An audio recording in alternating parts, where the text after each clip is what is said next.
that a seller of investment property can exchange that property for a like-kind investment property and not have to pay taxes on that property.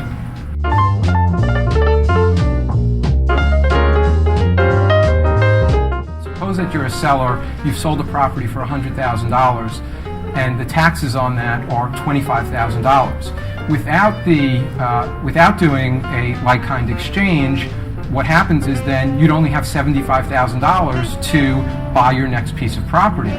With a like-kind exchange, because you don't have to pay, you defer those taxes, that $25,000, until you ultimately cash out of the property.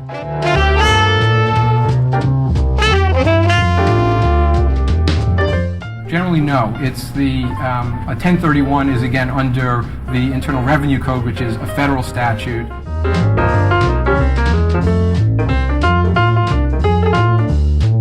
What a seller would do, they decide that they want to exchange their investment property.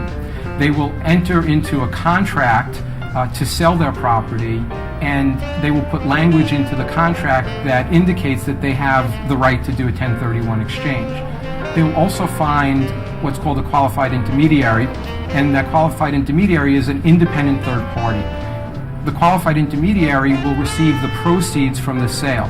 The money, it's very important that none of the cash from the sale goes to the seller.